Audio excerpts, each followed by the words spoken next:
پېښور زلمي فینس ته د ډېر مبارک وي. پېښور زلمي بیګا اسلام آباد یونایټډ ته په پی اس ایل کې یو ډېر غټ شکست ورکړی دی. پېښور زلمي پوینټس چې کوم دي هم چی پوینټس ته رسېدلي دي چې د پلی آف ته د کوالیفای کېدو لږ ډېر چانس نور هم د پېښور زلمي سیوا شو. بیګا چې کوم میچ شوی د هغې په مکمل سکور کارډ باندې خبره کوو چې په بیټینګ کې د پېښور زلمي له طرفې ماس صداقت آوټسټینډینګ بیټینګ کړی دی. انډر پریشر کې هغه ډېر ښکلي شاټونه ووهل او د پېښور زلمي دپاره دا میچ ډېر زیات آسان کو. بالنګ د پېښور زلمي ټولو بالرانو ښه بالنګ کړی. په سکور کارډ طرف له ورځو هغې کې به مکمل تفصیل تاسو له میلو شي. خو پېښور زلمي تر اوسه پورې په پی اس ایل کې 7 میچونه کړي دي چې 7 میچونو کې 3 میچونه ګټلي 6 پوینټونه دي. بقایه 3 میچونه پاتې دي. که چېرې دغه 3 میچونه پېښور زلمي وګټي نو ټوټل پوینټونه به 12 شي. نو 12 پوینټونو سره پېښور زلمي پلی آف ته کوالیفای کېدی شي. نمبر 2 پوزیشن ته هم په پوینټ ټیبل کې رسېدی شي. نمبر 2 پوزیشن د نمبر 1 او نمبر 2 پوزیشن فایده دا چې دا دواړه لوبډلې به ډبل سیمی فاینل کوي. مطلب فاینل ته کوالیفای کېدو چانس یې سره 2 ځله وي. بیګا چې کوم میچ شوی د هغې سکور کارډ تاسو له په سکرین باندې ښکاري. اسلام آباد یونایټډ دومبانې بیټینګ کړی و چې 143 رنزونه جوړ کړي و. 9 کلاډیان یې آوټ و چې دا سکور ورپسې پېښور زلمي ډېر په اسانه چیز کړی دی. اسلام آباد یونایټډ د طرفې صاحبزاده فرحان اور کایل میرز چې کوم دی اوپننګ ته راوتی و خو ډېر سلو بیټینګ په اوپننګ کې کړی دی. 35 بال 36 صاحبزاده فرحان کړي دي او 18 بال 18 میرز کړي دي. اصل کې پیچ چې کومو د فاست بالرانو لپاره یو ښه وکټ وه. سختو پیچ ډېر ټف و. بیټینګ پې دومره په اسانه نه کېدو. کولن منرو 10 بال 11 رنزونه. سلمان علي آغا 7 بال 4 رنزونه.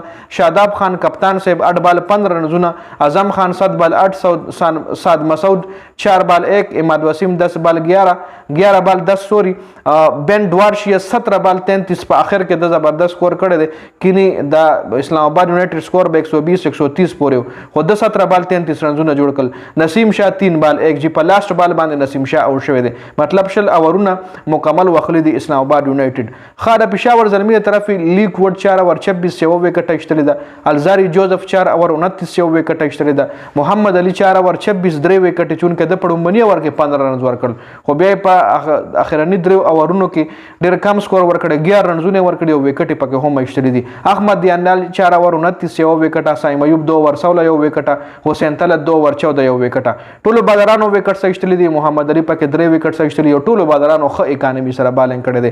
ښه پېښور زلمي چې کله سکور چیز شروع کړل نو د پېښور زلمي هم لومړنۍ 2 وکټ ډېرې ځل پرېوتې چې بابر اعظم نن په 1 ډاون راوتی او میچل اوون او سایم ایوب ته اوپننګ ورکړو چې دواړه ناکامه شوي دي. میچل اوون 2 بال 6 رنزونه کړي دي. سایم ایوب 3 بال 1 رنز کړي دي. بابر اعظم نټ آوټ پاتې شوی دی. 49 بال 53 رنزونه اینکر اننګز کړی دی چونکې انډر پریشر و ځکه محمد حارث ته هم 3 وکټ هم په 38 رنزونو باندې پروتي ولا پېښور زلمي 12 بال 13 رنزونه محمد حارث کړو. ما صداقت اور بابر اعظم آوټسټینډینګ پارټنرشپ وکړو. ما صداقت 33 بال 55 رنزونه جوړ کړو چې دی بیا آوټ شو. ښه مطلب 166 سټرایک ریټ سره بیټینګ کړی دی. انډر پریشر دغه ټایم پریشر هم 3 وکټې په 38 پروتي وي چې ما صداقت راووتو. خمیکس بریانټ 3 بال 4 رنزونه کړي دي. دی اور بابر اعظم نټ آوټ پاتې شوي دي. د اسلام آباد یونایټډ د طرفې کایل میرز 2 اور 28 یو وکټه ایکسپنسیو ثابت شوی دی. بین ډوارشیس 3.4 اور کې 23 رنزونه کنسیډ کړي دي. یو وکټ اخیستلی ده. نسیم شاه 4 اور 24 یو وکټه ښه بالنګ.